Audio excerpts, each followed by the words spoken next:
ভারতের রাজস্থান রাজ্যের চিতোরগড়ের ফল ব্যবসায়ী কানাইয়া লাল খাটিক গোল্ডেন ম্যান নামে পরিচিত। কারণ প্রতিদিন প্রায় ৩.৫ কেজি সোনার গয়না পরে তিনি বাজারে বের হন।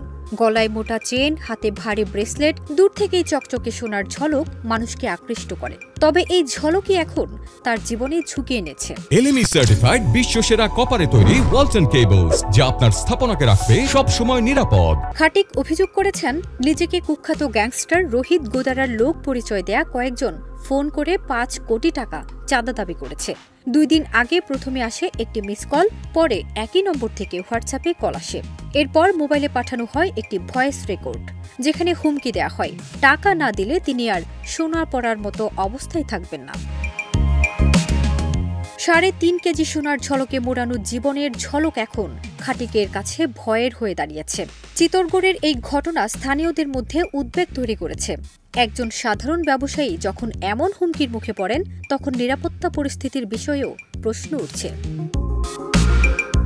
প্রথমে খাটিককে বিষয়টি চুপ করে মিটিয়ে ফেলার নির্দেশ দেওয়া হয়েছিল, কিন্তু তিনি নীরব না থাকায় আবার ফোন আসে। পুরনো হুমকির পুনরায় স্মরণ করিয়ে দিয়ে চাঁদা দাবি করা হয়।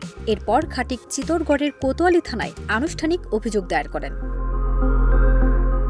স্থানীয়রা জানান, খাটিকের সোনা পরার অভ্যাস এসেছে ভারতীয় সুরকার ও গায়ক বাপ্পি লাহিড়ীর প্রতি অনুরাগ থেকে।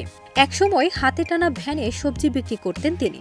পরে ফলের ব্যবসায় সফল হওয়ার পর ধীরে ধীরে সোনার গয়নার প্রতি তার ঝোঁক বাড়তে থাকে। ফারজানা নিকিতা, দেশ রূপান্তর।